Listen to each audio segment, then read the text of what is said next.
Movie के start होते ही हमें एड वॉरेन और लॉरेन वॉरेन दिखाए जाते हैं, जो कि एक कॉन्फ्रेंस में लोगों को अपनी अबनॉर्मल और सुपर नेचुरल एक्सपीरियंस के बारे में बता रहे होते हैं। फिर नेक्स्ट सीन में दिखाया जाता है कि कैरोलिन पेरेन और रोजन पेरेन जो कि अपने बच्चों के साथ एक घर में शिफ्ट हो रहे होते हैं। उनके सब बच्चे घर के अंदर चले जाते हैं, लेकिन उनका डॉग घर के अंदर नहीं जाना चाहता। वो काफी डरा हुआ होता है। इन लोगों की 5 बेटियां होती हैं, जिसमें एंड्रिया, नैन्सी, क्रिस्टाइन, सिंडी और अप्रैल होती हैं। अप्रैल को घर के पास एक बहुत बड़े ट्री के नीचे एक म्यूजिक टॉय मिलता है, जिसमें एक मिरर भी लगा होता है। बाकी लड़कियां घर के अंदर हाइड एंड क्लैप खेल रही होती हैं और अचानक उनसे लकड़ी का एक पाइन बोर्ड टूट जाता है और वो पाइन बोर्ड किसी डोर को छुपाने के लिए लगाया गया था। जब उनके फादर चेक करते हैं तो उसके पीछे उन्हें एक स्टोर रूम मिलता है। उस स्टोर रूम में काफी अंधेरा होता है और वहाँ पर उन्हें एक पियानो और काफी सारी पुरानी चीजें नजर आती हैं। उन लोगों का डॉग काफी परेशान होता है और मुसलसल भौंक रहा होता है। अगली सुबह कैरोलिन जब उठती है तब वो देखती है कि उसके पाँव पर जख्मों के निशान हैं और उनके घर की सारी घड़ियां 3:07 पर रुकी होती हैं और उनकी बेटी अप्रैल को उनका डॉग बाहर मरा हुआ मिलता है। इसके बाद अगला सीन हमें एड वॉरेन के घर पे गोस्ट म्यूजियम में दिखाया जाता है। वहाँ एड के साथ एक प्रेस रिपोर्टर भी होता है। वहाँ पर वॉरेन प्रेस रिपोर्टर को ये बता रहा होता है कि इस म्यूजियम में जितनी भी चीजें हैं वो सारी जिन्नात की भूतों की हैं या उन्हें जादू टोनों में इस्तेमाल किया गया है और ये गोस्ट महीने में एक मर्तबा यहाँ आके प्रेयर करते हैं। फिर एड उन्हें एक एनाबेल डॉल के बारे में बता रहे होते हैं। वो बताते हैं कि इस डॉल में एक बहुत बड़े शैतानी ताकत जिसने इसे अपना सोर्स बनाया हुआ है। इसके बाद फिर हमें वो फार्म हाउस दिखाया जाता है, जहाँ पर जैसे ही 3:07 होते हैं घड़ी वहीं पर रुक जाती है और ठीक उसी वक्त बुरी चीजों का टाइम शुरू हो जाता है। फिर क्रिस्टीन जब अपने बेड पर सो रही होती है तब कोई जोर से उसका पाँव खींचता है और इसके साथ उसे बहुत गंदी स्मेल भी आती है। सिंडी को नींद में चलने की आदत होती है और वो नींद में चलते चलते एंड्रिया के रूम में चली जाती है और बहुत अजीब तरीके से अलमारी पर अपना सर मार रही होती है। अगले दिन सुबह को कैरोलिन की बॉडी पर एक और जख्म का निशान दिखाई देता है। रॉजर जब घर से बाहर जाता है तब वो देखता है कि ट्री के ऊपर एक कबूतर मर के नीचे गिरा है। ये देखकर वो काफी हैरान हो जाता है और जाहिर है ये बात उस चीज की तरफ इशारा कर रही थी कि वहाँ पे किसी शैतानी ताकत का कब्जा है और घर पर अप्रैल और कैरोलिन अकेले होते हैं। तब अप्रैल किसी से बात कर रही होती है, लेकिन वहाँ पर कोई भी मौजूद नहीं होता। फिर अप्रैल कैरोलिन को हाइड एंड क्लैप खेलने का कहती है और कैरोलिन उसे ढूंढते हुए जब एंड्रिया के रूम में जाती है, वहाँ पर अलमारी खुद ब खुद खुल जाती है। अलमारी में से हाथ को कोई बाहर निकाल कर क्लैप करता है।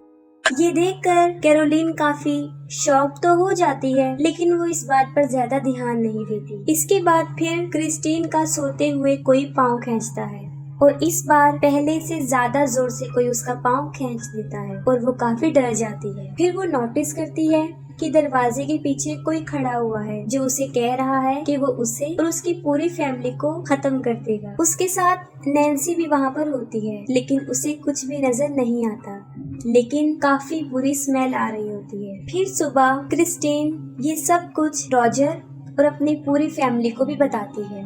कैरोलिन को दिखाया जाता है और अब उसकी बॉडी पर कई जगह पर जख्मों के निशान होते हैं। तभी उसे बच्चों के खेलने की आवाजें आती हैं। तब वो उन्हें चेक करती है, लेकिन सब बच्चे अपने रूम्स में सोए होते हैं। फिर अचानक से वहाँ पर एक अजीब चीज होना शुरू हो जाती है। घर के सारे फोटो फ्रेम्स खुद ब खुद नीचे गिर जाते हैं और सब के सब टूट जाते हैं। इसके साथ ही कैरोलिन को एक लड़की की आवाज आती है। वो उसकी आवाज को फॉलो करती है। जब वो बेसमेंट के पास पहुंचती है तब खुद ब खुद बेसमेंट का डोर ओपन हो जाता है। कैरोलिन बेसमेंट में जाकर जब वहाँ से भागने की कोशिश करती है तब उसके डोर खुद ब खुद बंद हो जाते हैं। कैरोलिन सीढ़ियों से नीचे गिर जाती है। तभी उसकी तरफ कोई एक बॉल फेंकता है। कैरोलिन फिर से भागने की कोशिश करती है, लेकिन अब वहाँ पर काफी अंधेरा हो जाता है। फिर कैरोलिन माचिस की तीली जलाकर वहाँ देखती है, तब पीछे से कोई लड़की उसे डरा रही होती है और साथ साथ क्लैप कर रही होती है। कैरोलिन वहीं फंस जाती है और सिंडी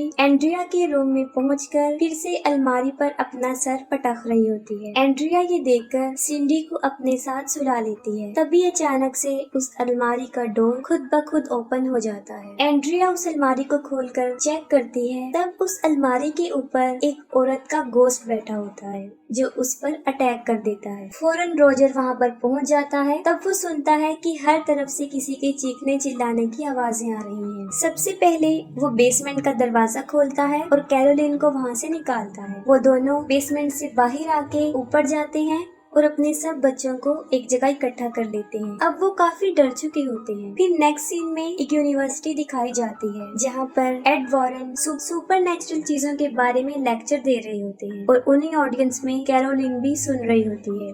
लेक्चर की खत्म होते ही कैरोलिन एड वॉरेन और लॉरेन वॉरेन के पास जाती है और उन्हें रिक्वेस्ट करती है कि वो उनके घर पर आए, जिस पर एड और लॉरेन उनके घर चले जाते हैं। तब कैरोलिन और रोजर उन्हें सारा माजरा बताते हैं कि हालात दिन ब दिन बिगड़ते जा रहे हैं। वो बताते हैं घर में गंदी स्मेल आती है, रात में 3 दफा दरवाजा नॉक होता है और सुबह होकर बंद हो जाता है, और जो भी बर्ड उनके घर पे आकर बैठता है सुबह उनके गार्डन में मरा हुआ मिलता है। घर की सारी घड़ियां 3:07 पर रुक जाती हैं। उनके जवाब में एड उन्हें बताता है ये सब कुछ वहाँ पर शैतान होने की तरफ इशारा कर रहे हैं। इसके बाद वो लोग बेसमेंट में जाते हैं और वहाँ पर जाकर लॉरेन समझ जाती है कि यहाँ पर कुछ अच्छा नहीं हुआ और उसी जगह पर काफी बुरे हालात हो चुके होते हैं। एड उस घर में होने वाले सारे इंसिडेंट्स का कैरोलिन से पूछते हैं और उन सब बातों को रिकॉर्ड कर लेते हैं। दूसरी तरफ लॉरेन अप्रैल से उसकी एक फ्रेंड के बारे में पूछ रही होती है, जिस पर अप्रैल उसे वो म्यूजिक टॉय दे देती है। जब लॉरेन उस म्यूजिक को प्ले करती है तब वो देखती है कि उसके मिरर में एक छोटे बच्चे की सोल है और वो उसी बच्ची रोरे की होती है, जिसके बारे में अभी वो अप्रैल से पूछ चुकी होती है। वो लोग फिर उस दरख्त की तरफ जाते हैं जहाँ पर उन्हें ये म्यूजिक टॉय मिला था। तभी लॉरेन वहाँ पर उस गोस्ट को देखती है जो इस फैमिली को परेशान कर रहा था। फिर लॉरेन कैरोलिन और रोजर को ये बताती है कि इस घर में एक बहुत बड़े शैतान का कब्जा है और जब वो यहाँ पर आई थी तभी उसने उनको देख लिया था और ये एक काले शैतान की रूह है जो बड़ी ताकतवर है। वो उन्हें बताती है कि उसने कैरोलिन, रोजर और उनके बच्चों के पीछे भी इसके साए को देखा था। उस गोस्ट की परछाई उनके साथ है और वो ही उन्हें परेशान कर रही है और यहाँ तक वो उनके पीछे लग गई हैं कि अगर वो ये घर छोड़कर यहाँ से चले भी जाएं तब भी वो इनका पीछा नहीं छोड़ेगी। तब एड उन्हें बताते हैं कि उन्हें यहाँ पर एक्सॉर्सिज्म करना है, जिसके लिए उन्हें चर्च से इजाजत लेनी पड़ेगी, जिसके लिए पहले तो उन लोगों ने चर्च वालों को सबूत देना है, तभी वो लोग इन्हें अलाउ करेंगे। लॉरेन उन्हें बताती है कि यहाँ पर बहुत सारे असेब हैं और सबसे बुरा एक साया है जिसके दिल में शदीद नफरत भरी हुई है। और रात को एड जब उस रिकॉर्डर को प्ले करता है तब उसे सिर्फ अपनी आवाज आती है, उसमें कैरोलिन और रोजर की कोई रिकॉर्डिंग प्ले नहीं होती। और लॉरेन एड को इस जगह की हिस्ट्री के बारे में बताती है कि एक आदमी ने यहाँ पर एक फार्म हाउस बनाया था। उस आदमी ने एक औरत के साथ शादी की थी जो काले जादू पर बहुत यकीन करती थी, यहाँ तक कि वो खुद भी काला जादू करती थी और वो शैतान को मानने वाली थी। उस औरत का नाम बादशिवा था और बादशिवा ने अपने 7 दिन के बच्चे को जलाकर उसकी कुर्बानी दे दी थी और जब ऐसा करता उसके हस्बैंड ने उसे देख लिया था तब वो भागकर बाहर आई और एक दरख्त पे चढ़ के उसने सुसाइड कर ली और खुद को फांसी दे दी। इस इंसिडेंट के बाद उस घर में कई ज्यादा डेथ्स हुई, जैसे रोरी नाम का एक बच्चा गुम हो गया था और उसके गम में उसकी माँ ने उसी घर के स्टोर रूम में सुसाइड कर ली थी। इसके अलावा उस घर की एक नेबर ने भी वहाँ पर सुसाइड की और एक बच्चे की वहाँ पर मौजूद एक तालाब में डूबने से मौत हो गई थी। वो लोग जब ये बातें कर रहे होते हैं तब अचानक से प्लेयर खुद ब खुद प्ले हो जाता है और अब एड की आवाज के साथ एक गोस्ट की आवाज भी आती है जो कि काफी खौफनाक थी और उस वक्त टाइम भी 3:07 हो रहे होते हैं। अगले दिन एड और लॉरेन रोजर के घर पे जाते हैं और सारे सबूत इकट्ठे करते हैं ताकि वो चर्च को दिखा सके। इस काम को करने के लिए एक पुलिस ऑफिसर उनकी मदद करता है और उसके साथ एक लड़का ब्रैड भी। वो लोग इस घर के चारों तरफ कैमरास और वॉइस रिकॉर्डर लगा देते हैं और अंदर लॉरेन कैरोलिन और उसकी फैमिली की एक पिक्चर को देखती है और अपनी पावर से वो ये समझ जाती है कि ये मोमेंट जब उन्होंने ये पिक्चर कैप्चर की थी उनके लिए सबसे खास था। एड सारे रूम्स में होली वाटर को छिड़कता है ताकि अगर वहाँ पे कोई शैतानी पावर हो तो उन्हें इससे तकलीफ पहुँचे और उसकी हरकत से ये लोग उसे रिकॉर्ड कर सके। अचानक से बेसमेंट का डोर ओपन हो जाता है और एड और लॉरेन वहाँ पर चले जाते हैं, लेकिन वहाँ उन्हें कुछ नजर नहीं आता। लेकिन जब वो वहाँ से बाहर आने की कोशिश करते हैं तब डोर अपने आप बंद हो जाता है। उस रात वहाँ पर उन्हें कुछ भी सबूत नहीं मिलता, ना ही कुछ वहाँ होता है और अगली सुबह वो सब लोग खुशी खुशी ब्रेकफास्ट कर रहे होते हैं। एड कैरोलिन को कहता है कि तुम रेस्ट कर लो, मैं और लॉरेन सब संभाल लेंगे। फिर जब लॉरेन कपड़ों को सुखा रही होती है तब वो देखती है कि बादशिबा उस कपड़े के पीछे वाली साइड पर खड़ी है और अचानक से वो कपड़ा उड़कर कैरोलिन के बेडरूम की खिड़की पर जाकर चिपक जाता है और जैसे ही विंडो से कपड़ा हटता है लॉरेन को वहाँ पर बादशिबा की रूह नजर आती है। इससे पहले कि लॉरेन कैरोलिन के पास बादशिबा उसको पोजेस कर लेती है और अब वहाँ पर शैतानी लम्हे शुरू हो जाते हैं और ये इविल सोल्स काफी भयानक होती हैं। सबसे पहले पुलिस ऑफिसर ब्रैड को एक लड़की की आवाज आती है और उसे फौरन उस नौकरानी जिसने सुसाइड की थी उसका गोस्ट नजर आता है और वो पुलिस ऑफिसर को काफी डरा देती है। फिर नैन्सी नींद में चलते हुए एंड्रिया के रूम में चली जाती है। इसके साथ ही उस रूम का डोर लॉक हो जाता है। जब नैन्सी नींद में चल रही होती है तब सारे कैमरास उसके फोटो कैप्चर कर लेते हैं, जिससे ये साफ जाहिर था कि वहाँ पर नैन्सी के अलावा भी कोई मौजूद है। और जब नैन्सी रूम में होती है तब उसे एक बच्चे की आवाज आती है जो उसे कह रहा होता है कि वो छुप जाए। सब लोग उसी रूम की तरफ भागते हैं, लेकिन ना तो उन्हें वहाँ वो बच्चा नजर आता है और ना ही नैन्सी। एड उसे टॉर्च लाइट की मदद से ढूंढ रहा होता है। तब वो देखता है कि नैन्सी दो दीवारों के बीच एक खाली जगह है, वो वहाँ पर है। अप्रैल लॉरेन को बताती है कि जब भी रोरी डरा हुआ होता है वो उसी जगह पर जाकर छुपता है, जिस पर लॉरेन फौरन उस जगह पर पहुँच जाती है। वहाँ पर उसे बच्चे के टॉयज नजर आते हैं और म्यूजिक प्ले की जगह भी, और वहाँ पर उसे वो रस्सी भी मिल जाती है जिससे बादशिबा ने सुसाइड किया था। अचानक से वहाँ पर एक लकड़ी टूट जाती है और लॉरेन वहाँ से गिर जाती है और एक स्टोर रूम में आ जाती है। वहाँ पर लॉरेन उस म्यूजिक के गिलास में देखती है, तब उसे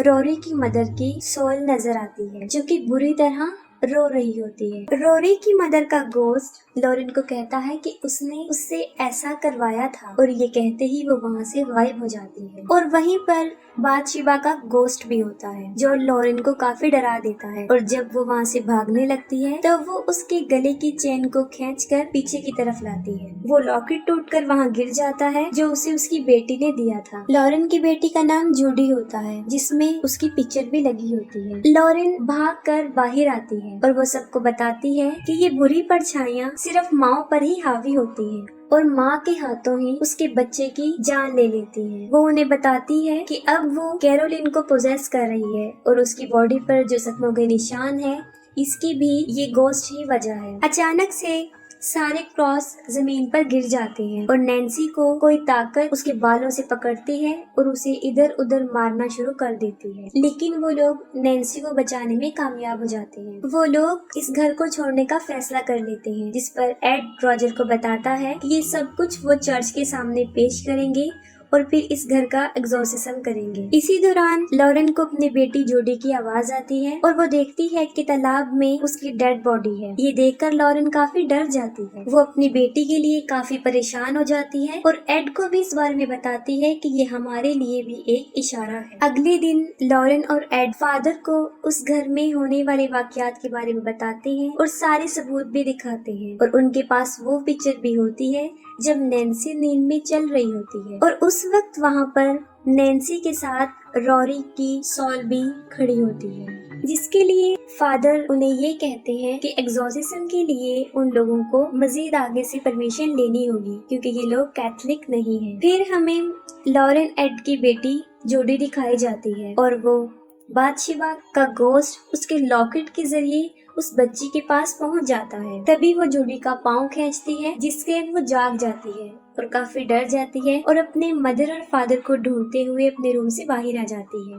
और यहाँ पर हम ये भी देखते हैं कि उनके उस गोस्ट म्यूजियम में वो अनाबेल डॉल नहीं है, जिससे जूडी काफी डर जाती है। और उसी वक्त वहाँ पर बादशिबा नजर आती है, जिसकी गोद में वो अनाबेल डॉल बैठी होती है। बादशिबा जूडी को डराती है और उसे नुकसान पहुंचाने की कोशिश भी करती है, लेकिन बिल्कुल ठीक वक्त पर एड और लॉरेन वहां पर पहुंच जाते हैं और अपनी बेटी की जान बचा लेते हैं। और दूसरी तरफ कैरोलीन अप्रैल और क्रिस्टाइन को अपने साथ कहीं पर लेकर जा रही होती है, और जैसे इस बात का रोजर को पता चलता है वो फौरन एड को इन्फॉर्म करता है। लॉरेन उसे बताती है कि वो अपने बच्चों को लेकर उस घर में जा रही है, क्योंकि ये सारी शैतानी ताकतें माओ पर अपना असर जमा कर उनसे अपने बच्चे की डेथ करवाती हैं। और ये सब लोग दोबारा उस घर में चले जाते हैं। जैसे ही ये लोग वहाँ पर पहुँचते हैं तब कैरोलिन क्रिस्टाइन को मारने वाली होती है, लेकिन वो लोग क्रिस्टाइन को बचा लेते हैं और उसे कार में बिठा देते हैं। अप्रैल इस इंसिडेंट को देखकर काफी डर जाती है और किसी जगह पर जाकर छुप जाती है। और जब वो लोग कैरोलिन को घर से बाहर निकालने की कोशिश करते हैं तब वो गोस्ट उसको नुकसान पहुंचाने की कोशिश करता है और कैरोलिन को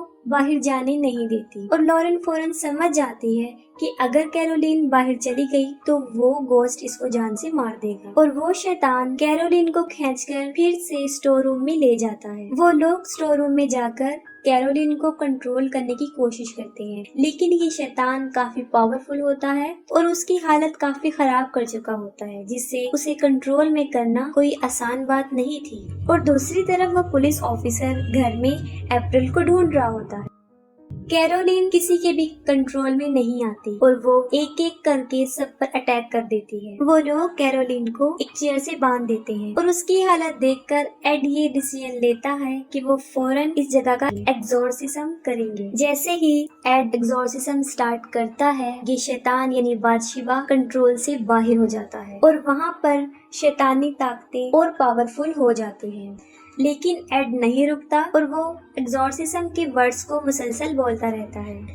और फिर हमें एक अजीब मंजर दिखाया जाता है कि वो शैतान इस एग्जॉर्सिज्म को रोकने के लिए उस चेयर को हवा में उछाल देता है और साथ ही उस कुर्सी को नीचे गिरा कर उस कुर्सी को भी तोड़ देता है। और इससे कैरोलिन की सारी रस्सियां खुल जाती हैं और वो एड को मुख्तलिफ तरीकों से मारने की कोशिश करती है। और उसी दौरान थॉमस को भी अप्रैल मिल जाती है और जैसे ही कैरोलिन को पता चलता है कि अप्रैल कहाँ पर छुपी हुई है, वो उसे मारने के लिए उसकी तरफ बढ़ती है। लेकिन इससे पहले कि कैरोलिन उसे मारती, एड वहाँ पर पहुंचकर एग्जॉर्सिज्म कंप्लीट करता है और एड बादशिबा को कसम देता है, जिससे वो मानती है कि वो वहाँ से वापस चली जाए। लेकिन अभी भी वो शैतान कैरोलिन पर हावी होता है और तब लॉरेन और रॉजर उसकी मदद करते हैं। वो लोग कैरोलिन को उसकी फैमिली और उसकी बच्चों की यादों के सहारे उसे पावरफुल बनाते हैं ताकि वो इस गोस्ट का मुकाबला करे। और एट लास्ट कैरोलिन की फैमिली और उसके बच्चों का प्यार उसके लिए जीत जाता है और वो शैतानी गोस्ट कैरोलिन को मजबूरन छोड़कर वहाँ से चला जाता है और कैरोलिन भी अपनी नॉर्मल हालत में वापस आ जाती है। वो लोग फिर से अपनी जिंदगी हंसी खुशी गुजारने लगते हैं